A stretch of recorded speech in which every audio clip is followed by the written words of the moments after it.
네, 마가복음 11장 15절로 18절 말씀을 가지고 주일 예배를 통해서 주인 되는 삶, 손님 되는 삶, 주인 되는 삶, 손님 되는 삶이라는 제목으로 하나님 말씀 준비하겠습니다. 마가복음 35번째 시간입니다. 오늘 본문은 예수님께서 예루살렘에 입성하셔서 고난 주간에 한 주간 동안 있었던 일이라고 했죠. 지금부터 보는 말씀은 근데 첫째 날 월요일 날 예수님께서 하셨던 성전 정화 사건입니다. 우리가 잘 아는 그런 사건인데, 여러분, 성전 정화 사건은 예수님의 공생의 기간, 예수님께서 이제 사역하신 그 기간 동안에 두 번이 나오죠. 두 번. 첫 번째 성전 정화 사건은 요한복음 2장에 나오죠. 예수님이 사역 초기에 성전에 들어가셔서 막 소와 양과 비둘기 파는 사람들, 막 돈 바꾼 사람들 보시고 노끈으로 채찍을 만드시고 막 휘둘리면서 양과 소를 다 쫓으시고 돈 바꾼 사람들 돈을 쏟아 엎으시고 상을 뒤집어 엎으시고 이러시면서 내 아버지의 집으로 장사하는 집을 만들지 마라, 뭐 이렇게 했던 사건이 나오죠. 그게 이제 요한복음 2장에 나오는 사건인데, 오늘 본문하고 굉장히 비슷한 사건입니다. 그래서 어떤 사람들은 이게 한 번 있었던 일인데 요한복음에서는 이렇게 앞부분에 나오고 마태, 마가, 누가복음 이 세 권을 뭐라고 했어요? 공관복음이라고 했죠. 마태, 마가, 누가복음이 공관복음에서 뒷부분에 나오기 때문에 이게 두 사건처럼 보이는데 사실은 한 번이다, 이런 식으로 말하는 사람이 있는데, 여러분, 오병이어 사건하고 칠병이어 사건도 비슷하지만 분명히 다른 사건이었잖아요. 그죠? 분명히 구별되는 사건처럼 이 성전 정화 사건도 비슷하고 유사해 보이지만 분명히 두 사건은 시기적으로 이렇게 구분이 되는 그런 일이기 때문에 성전 정화 사건은 두 번 있었던 일이다, 이렇게 받아들이고 기억하면 될 것 같습니다.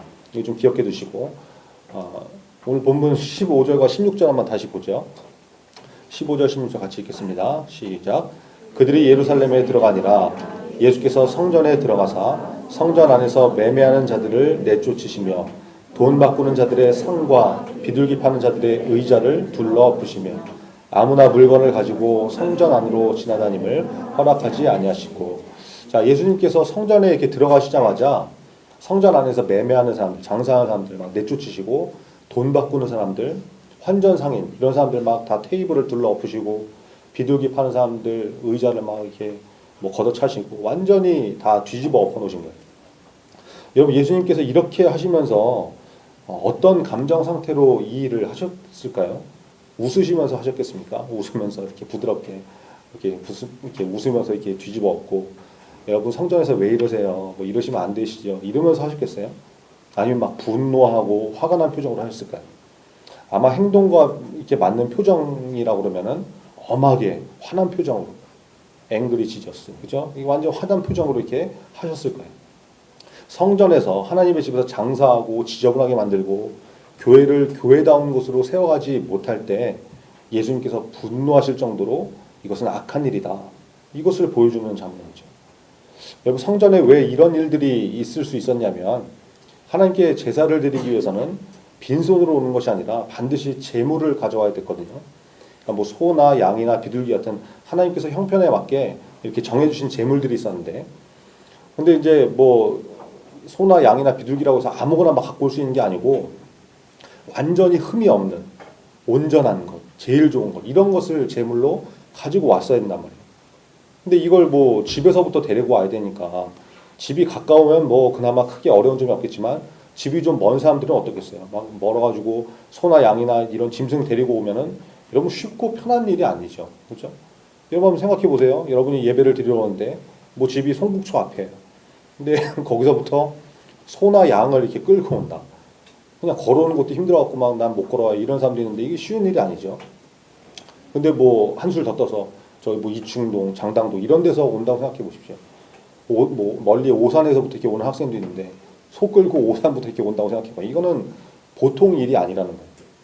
그런데다가 재물을 가지고 오다가 조금이라도 이렇게 흠집이 나고 문제가 생기면, 집에서 출발할 때는 온전했는데 오다가 문제가 생기는 거예요. 예를 들어서 뭐 소를 끌고 오는데 소가 이렇게 오다가 나무에 긁혀가지고 등이 살짝 까졌어. 그러면은 이거 제물로 못 드리거든요. 다시 집으로 돌아가야 되는 거예요. 여러분, 예루살렘 성전에는 검열관들이 있었어요. 검열관들. 그래서 그냥 아무 재물 갖고 온다고 다 들어가는 건 아니라 검열관들이 검열을 해가지고 이게 흠이 있는지 없는지, 제사드리기에 적합한지 아닌지 다 검사를 하고 거기서 통과가 돼야 제사를 드려 들어갈 수가 있었거든요. 통과 안 되면 다시 돌아가라고. 그러니까 이게 쉬운 일이 아니었다는 거예요. 그러다 보니까 사람들이 편하기 위해서 머리를 쓴 거죠, 머리를. 집에서부터 이제 재물을 끌고 오는 게 아니라 이게 너무 힘드니까 예루살렘에서 재물을 딱 사가지고 바로 성전에 들어가면 얼마나 편해. 그러니까 점점 재물을 판매하는 사람들도 생기고 시장이 형성되고 이런 일들이 벌어진 것이죠. 그러다 보니까 판매하는 사람 입장에서는 이게 수입이 쏠쏠하거든요. 이런 거죠. 야, 니네 집에서부터 소 끌고 오려고 그러면 엄청 힘들잖아. 그러니까 여기서 사니까 굉장히 편하니까 편한 만큼 좀 비싸게 사야지.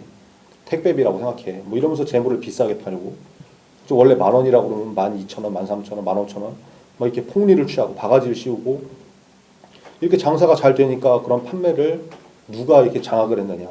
대제사장들의 친인척들이 딱 이걸 상권을 잡아가지고 완전히 사업을 벌이고 이렇게 된 거예요. 그러니까 뭐 값이 비싸서 집에서 짐승을 끌고 온 사람들도 있을 거 아니에요. 나 여기서 도저히 못 사겠다. 데리고 왔는데 그런 재물은 검열관이 더 꼼꼼하게 보고 더 깐깐하게 보고 통고 안 시키고 돌려보내고. 근데 보니까 성전 옆에서 이렇게 딱 사가지고 오면은 오케이 뭐 완전 좋은 거네 이게 딱 바로 들여보내고 최상품이야 이러고 통과시켜버리고 이러니까 제사들이 온 사람들이 어쩔 수 없이 예루살렘에서 와서 사는 일들도 많이 벌어졌다는 거예요. 그래야 쉽게 통과가 되니까 비싸도 울며 겨자 먹기로 이렇게 재물을 사는 일들이 벌어지고 그런 거예요. 이게 무슨 일들인지 아시겠죠? 그러니까 이제 그런 시장들이 형성이 된 거죠. 또 돈 바꿔주는 사람은 뭐냐? 여러분 이스라엘 사람들은 성전세라는 것을 바치게 돼 있는데 이 성전세는 그냥 평소에 사용하는 돈으로 되는 게 아니라 이제 두로 지방에서 만든 은전으로만 이렇게 내게 돼 있었어요. 원래는 이제 고대 히브리의 화폐를 가지고 있는데 그게 이제 통용이 안 되니까 두로 지방에서 만든 은전을 가지고 이렇게 냈단 말이에요.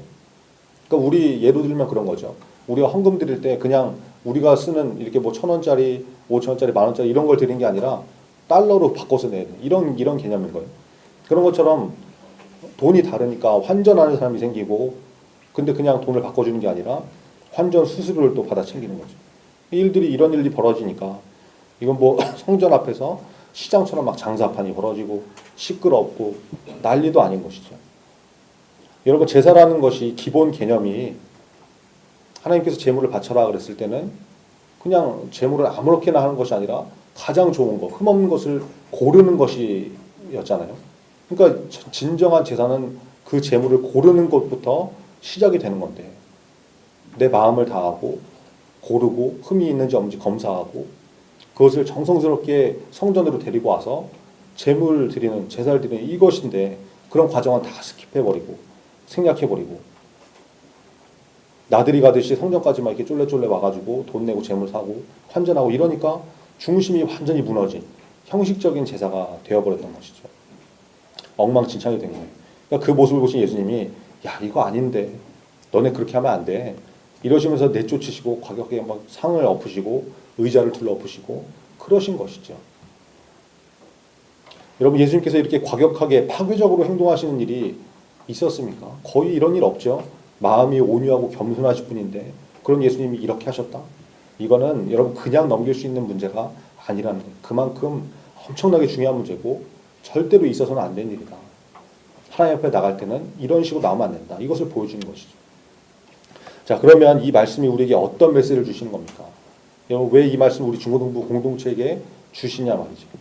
그냥 뭐 마가복음 시리즈니까 순서되니까 나오는 거예요. 그렇게 받아들이면 안 되는 거죠. 우리 중에 뭐 교회에 와서 장사하는 사람 혹시 있어요? 뭐 와서 뭐 판매하고 벼룩시장 열고 이런 사람 있어요? 그런 사람 없잖아요. 근데 이 말씀 왜 주실까? 뭐 장사하는 사람 없으면은 돈 바꿔주는 사람이 있습니까? 헌금하려고 하는데 보니까 지갑에 돈이 5만 원짜리밖에 없어. 5만 원 너무 큽니까? 10,000원이라고 생각합시다. 10,000원짜리밖에 없어서 옆 친구한테 야, 난 헌금하게 돈 좀 바꿔줘. 이랬더니 그래 바꿔줄게. 그러면서 환전 수수료 있는 거 알지? 수수료 1,000원이다. 이러면서 9,000원만 주고. 여러분 이런 사람 혹시 있어요? 그런 사람 없잖아요. 근데 이 말씀 우리에게 왜 주시느냐? 여러분 하나님께 드리는 제사는 지금 우리가 드리는 예배하고 똑같은 것이죠. 우리가 예배를 어떻게 드리고 있는지 어떤 마음 자세와 어떤 준비로 예배에 나오고 있는지 이 말씀을 통해서 우리가 우리 자신을 점검해 봐야 되는 거예요. 여러분 아까 뭐라고 했습니까? 제사는 제사로 드릴 짐승, 제물을 흠없는 것으로 가장 좋은 것으로 구별해서 드려야 된다고 했죠. 그러려면 제사 드리기 전에 무슨 준비가 필요하겠어요? 제물을 먼저 준비하는 모습이 필요하죠. 흠이 있는지 없는지 살펴봐야 되고 그 제물을 끌고 안전하게 흠집나지 않게 성전까지 와야 되는 그런 노력들이 필요하잖아요. 오는 동안에도 막 그냥 대충 오는 것이 아니라 마음을 다해서 혹시 이 제물이 상하지 않을까 좋은 길로 와야 되고 살펴서 와야 되고 그렇게 하는 것이 제사의 시작인데 우리는 어떤 자세로 어떤 마음으로 주일을 준비하고 예배에 나오고 있는지 토요일날 밤늦게까지 놀고 즐기고 게임하고 새벽 2시, 3시까지 카톡, 페이스북, 스마트폰 하다가 피곤에 쩔어가지고 잠들고 주일 아침에 누가 깨워주고 모닝콜 해주고 이래야 겨우겨우 일어나고 왜 안 나오냐 너 좀 나와라 이래야 겨우 나오고 그리고 이제 나왔는데 이렇게라도 나오면은 야 너 참 잘 나왔다 격려받고 너 대단하다 믿음 좋다 이런 소리 듣고 우리가 혹시 그러고 있지 않은지 몸은 교회에 나와 있으나 이미 정신은 반쯤 빈 상태 그죠? 눈 뜨고 자고 있고 예배 끝나고 친구랑 어디 놀러 갈 거 계획 짜고 있고 이러고 있다 그러면 여러분 하나님께서 그 예배를 받으시겠어요? 마음의 중심을 아시는 분이신데 내가 지금 무슨 생각을 하고 있는지 다 알고 계시는 분이 우리 하나님이신데 우리 예배실이 뒤집어 엎어지지 않는 게 감사한 일일지도 모르는 그런 예배를 드리고 있다면 여러분 여기 있는 전도사도 선생님들도 여러분 모두도 우리 마음 상태를 한번 점검해 봐야 되는 것이죠. 그리고 준비된 예배를 드리는 예배자가 되어야 되는 거예요. 1년 52주 여러분 주일 성수 잘하는 것도 굉장히 중요한 것이지만 그거보다 더 중요한 것은 과연 내가 드리는 예배가 하나님께서 받으시는 예배냐 아니냐. 1년에 52번 주일마다 드리는 그 예배를 하나님께서 과연 몇 번 받으시냐. 진짜 온 몸과 마음을 다해서 준비한 예배가 되고 있느냐. 여러분 이게 중요한 거 아니겠습니까? 여러분 요즘 체육 시간에 뭐 체력장 같은 거 하나요? 체력 측정 뭐 이런 거? 팔굽혀펴기를 뭐 이렇게 측정한다고 그러는데 나는 막 엄청 죽기 살기로 기를 쓰고 이렇게 힘들어서 팔굽혀펴기를 하고 있는데 앞에서 카운트하는 사람이 카운트를 안 해. 왜 그러냐 그랬더니 팔도 뭐 제대로 안 굽혀지고 가슴이 어디 닿지도 않고 이런 규칙이 안 맞아가지고 카운트가 안 되는 거예요. 이런 그러면 아무 소용이 없는 거잖아요. 나는 죽기 살기로 해도 마찬가지로 우리의 예배를 받으시는 하나님께서 과연 우리 예배를 받고 계신지 안 받고 계신지 이게 중요한 거 아니겠습니까?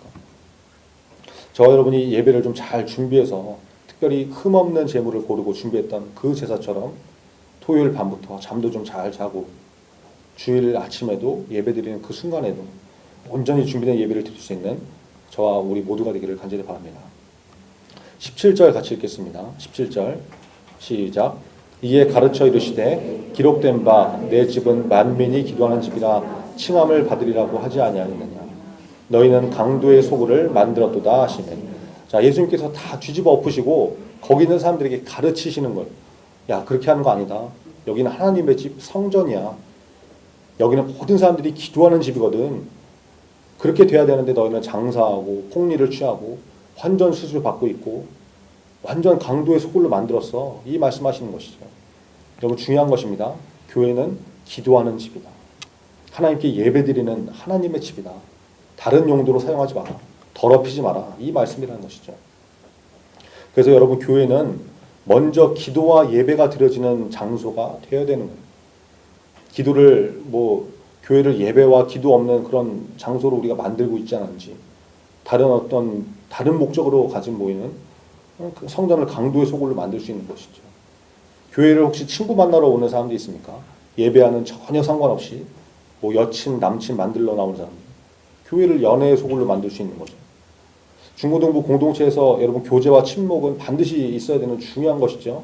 그러나 본질이 빠진 교제, 기도와 예배가 빠져있는 친목, 이것은 세상과 구별이 안 되는 거잖아요. 그게 교회를 연애의 소굴로 만드는 일일 수 있다. 여러분 요즘은 그런 사람들 없겠지만 교회에 간식 먹으러 온 사람들 옛날에 좀 있었어요. 옛날에 교회를 분식집, 피자집, 짜장면집쯤으로 생각하고 먹을 거 먹으러 오는 기도와 예배가 빠진 모임은 그렇게 될 수 있다는 것이죠. 그러므로 여러분 교회에 나올 때 반드시 기도와 예배가 중심이 된 모임을 하셔야 되고, 그렇죠? 모이면 일단 내가 교회 먼저 나오면 하나님 앞에 기도하고 하나님, 내가 아버지의 집에 왔습니다. 기도하시고, 교회가 성전이고 하나님의 집이니까 정리정돈하고 청소하는 거, 이런 것도 필요한 것이죠. 여러분 좀 교회를 향해서 여러분이 주인의식을 좀 가지고 신앙생활을 했으면 좋겠어요. 주인의식. 교회에 손님으로 오지 마시고 좀 주인으로 오시기 바랍니다. 주인. 아버지 하나님이 나의 아버지시고 나의 하나님이시니까, 그죠? 모이면 기도하고 예배하고, 좀 지저분하면 청소도 좀 할 줄 알고. 여러분 집에 손님이 오는 경우가 있잖아요. 손님과 주인의 차이가 뭡니까? 손님은 이렇게 와가지고 놀고 먹고 그러다 가면 끝나는 거죠. 집이 어질러 있건 뭐 설거지가 산만큼 쌓여 있건 신경 안 써요. 가버리면 끝이에요. 근데 주인은 어떻게 합니까? 뒷정리하죠. 청소해야 되잖아요. 여러분 주인이 된다는 것은 때로는 정리도 해야 되고 관리를 해야 되는 수고가 필요할 수 있는 거예요. 번거로움이 있는 것이죠. 그러나 주인에게는 무엇이 있습니까? 소유권이 있어요. 소유권. 손님은 그냥 들렀다가 놀다 갑니다. 수고와 부담이 없어요. 그러나 소유권도 없는 것이죠. 여러분이 교회를 하나님의 집으로 여긴다 그러면 손님으로 오겠습니까? 주인으로 오겠습니까? 하나님이 내 아버지이신데 아버지의 집이 남의 집이 아니잖아요. 남의 집. 주인으로 와야 되는 것이죠. 이러면 또 전사님, 교회는 하나님이 주인 되신 곳인데 내가 주인으로 오면 되나요? 손님으로 와야지. 이럴 사람이 있을지 모르는데 이건 여러분 그런 의미의 주인 노릇하는 게 아니죠. 그렇게 받아들이면 안 되는 거예요. 어제 교회에서 대청소를 했잖아요. 중고등부도 좀 이렇게 나와가지고 예배실 청소도 좀 같이 하고 이러면 참 좋을 텐데 다들 바쁘니까 뭐 시험도 끝났으니까 놀러도 다녀야 되고 학원도 가야 되고 친구 만나야 되고 바쁘죠. 바빠. 그래서 학생들 아무도 못 나왔는데, 여러분 적어도 우리가 예배 드리는 곳은 우리가 청소하고 관리하고 그래야 되는 거 아닙니까? 여러분 집에서 여러분 방 누가 청소해요? 자기가 해야 되는 거잖아요. 자기가. 아직도 어머니가 해주십니까? 얼마 전에 뭐 SBS 스페셜 보니까 뭐 우리 집에 뭐 캥거루가 산다? 뭐 이런 프로그램인가 뭐 있었던 것 같은데, 캥거루족 알죠? 캥거루족. 이렇게 나이 먹고 어른이 됐는데도 캥거루 새끼가 이렇게 어미 주머니에서 이렇게 다 못 나오는 것처럼 부모님 떠나지 못하고 이런 사람들. 캥거루족이라고 하잖아요. 거기 보니까 세상에 35살 먹은 남자가 아직도 어머니가 사사건건 다 챙겨주고 방 청소도 여지껏 다 해주고, 어머니나 아들이나 둘 다 문제가 있던데 참 그러고 자라니까 자기 방 청소도 할 줄 모르고 정리정돈은 남이 해주는 걸로 알고. 여러분 그러고 다닌 사람이, 자란 사람이 교회 다닌다 그러면 어떻게 되겠어요? 교회 청소는 하겠습니까? 손님처럼 그냥 와서 구경이나 하고 가는 거죠. 주인의식은 하나도 없고 청소하자고 모이라고 그러면은 시간 없고 바쁜데 뭘 그런 걸 하냐고 그러냐고. 사람 사서 하면 되지. 청소시키면 되지. 청소 용역 불러라. 업체 불러라. 이러고. 돈 아까우면 뭐 목사나 전사들이 하면 되지. 뭘 성도들 부르냐고. 이런 사람이 되는 거죠. 여러분 내 방 청소는 내가 하는 것이 원칙이듯이 내 아버지의 집, 교회, 성전은 내가 청소하는 거야. 내가 아들이고 내가 딸이니까. 그런 주인의식을 가져야 되지 않겠습니까? 여러분 교회는 하나님의 집입니다. 만민이 기도하는 집입니다. 때로는 우리가 와서 교회에 와서 편안하게 휴식을 취하기도 하고 간식 먹고 뭐 이렇게 먹고 마시고 교제를 하는 장소이기도 하지만 본질적인 것을 잊으면 안 된다는 거예요. 하나님의 집을 정리도 안 하고 어지럽히고 엉망으로 놔두고 그런다? 이거는 정말 영적으로 심각한 문제가 있다라는 것이죠. 여러분 특별히 정리정돈 잘하는 인생이 되시기 바랍니다. 지금부터 좀 훈련하시고, 그게 뭐 아무것도 아닌 것 같이 보이지만 그 작은 것으로 인해서 여러분의 인생이 달라질 수 있어요. 그 하버드 뭐 새벽 4시 반이라는 책 여러분 아십니까? 뭐 2014년 뭐 12월쯤에 이렇게 나왔던 그 책인데, 이런 일화가 나와요. 그 책에 유명한 글로벌 기업이 있었는데 엔지니어를 이제 한 명 그 채용하는 시험을 치렀습니다. 그래서 10명의 지원자가 이렇게 몰렸대요.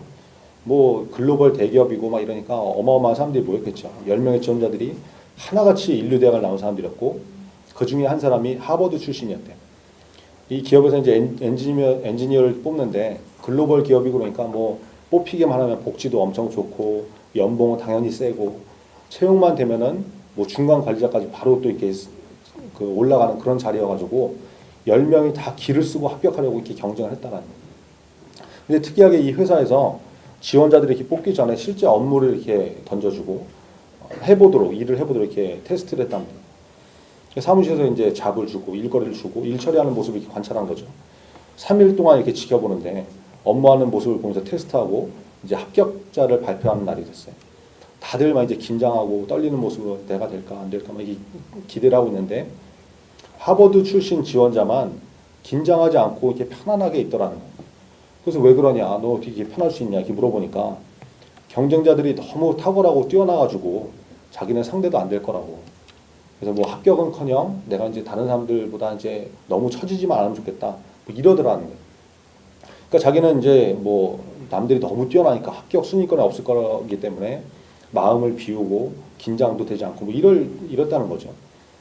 인사 책임자가 이제 3일 동안 평가한 걸 이렇게 쫙 보니까 관찰한 걸 결과를 보니까 진짜 9명의 지원자들은 실력도 탁월하고 눈에 띄는 성과를 내기 위해서 엄청나게 열심히 뛰어다니고 일하고 그랬다는 거예요.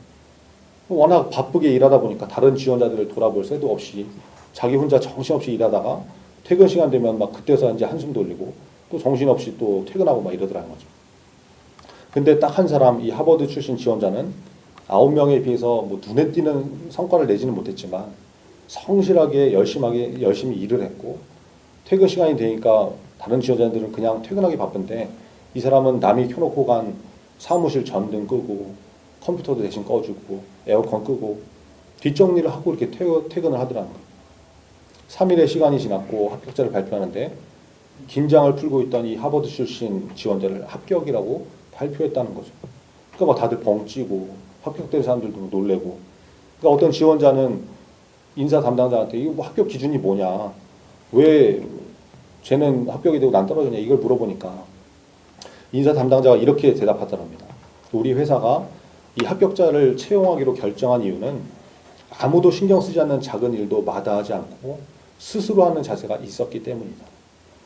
별것 아닌 것 같은 뒷정리 같은 그런 일들은 아마 여러분 대부분이 누군가는 해야 될 일이라는 사실을 알고 있었지만 무시했던 것이죠. 아마 눈에 띄는 중요한 일이 아니기 때문에 그냥 넘겼을 것입니다. 하지만 우리 회사는 작은 일이라도 책임을 지는 직원이 진정으로 필요했습니다. 그래서 별것 아닌 것 같은 작은 일이 그 사람의 전반의 모든 태도를 보여주는 법이니까요. 이렇게 대답하더라고요. 지극히 작은 것에 충성된 자는 큰 것에도 충성되고 지극히 작은 것에 불의한 자는 큰 것에도 불의하니라. 여러분 이게 성경의 원리 아닙니까? 하버드에서 공부한 사람들 보면 특징이 있대요. 머리가 엄청 좋대요. 똑똑하대요. 당연하겠죠. 그리고 또 하나 특징이 있는데 똑똑한 만큼 성실하게 노력하는 사람이더라. 남이 보던 안 보던. 그러니까 이거 뭐 보통 사람이 따라가지를 못하는 거죠. 머리도 좋은데 거기다 엄청나게 성실하게 노력하더라. 여러분 지금부터 훈련하셨으면 좋겠습니다. 작은 것이라도 성실하게. 예배실 청소하는 거 하찮아 보이고 작아 보일지 모르지만 주인의식을 가지고 지저분하고 불편한 거 있으면 누가 알아주지 않아도 먼저 나서 좀 치우고, 문제를 보고 나서 문제를 발견했을 때 모른 척하고 그냥 넘어가는 게 아니라 먼저 나서서 섬기고 헌신하고, 그렇죠? 여러분 그렇게 훈련하면 그 자세로 교회를 섬기고 하나님 섬기면 하나님께서 그 인생 열어주세요. 그 인생 책임지신다. 저와 여러분이 교회에 손님으로 구경하고 놀러다니는 그런 손님 같은 인생이 되는 게 아니라 주인의식을 가지고 하나님의 아들, 하나님의 딸로서, 그렇죠? 교회를 기도하는 집, 예배드리는 집으로 만들어가고 깨끗하게 정리하고 관리해 갈 수 있는 믿음의 사람 되기를 간절히 바랍니다. 기도하겠습니다. 오늘 말씀을 통해서 성전 안에서 매매하는 자들을 내쫓으시고 또 상과 의자를 둘러엎으시는 과격한 예수님의 모습을 발견합니다. 그것은 하나님의 집을, 교회를 기도하고 예배드리는 곳을 만들지 않고 다른 용도로 사용하는 것은 악한 것이다. 이것을 보여주시는 것입니다. 우리가 그런 인생이 되지 않도록 교회를 내 아버지 하나님의 집으로 여기고 주인의식을 가지고 교회를 잘 섬길 수 있게 해달라고 여러분 기도했으면 좋겠습니다. 제사의 시작은 흠없는 재물을 고르고 준비하는 것에서부터 시작되듯이 우리의 예배도 토요일날 잠자는 시간부터 하나님께 드릴 예물을 준비하는 시간부터 예배가 시작될 수 있습니다. 그걸 좀 기억하시고 하나님께서 받으신 예배를 드릴 수 있는 그런 예배자가 되게 해달라고 말씀 기억하면서 우리 다 같이 기도하겠습니다. 아버지 하나님 감사합니다. 주님 도와주시옵소서.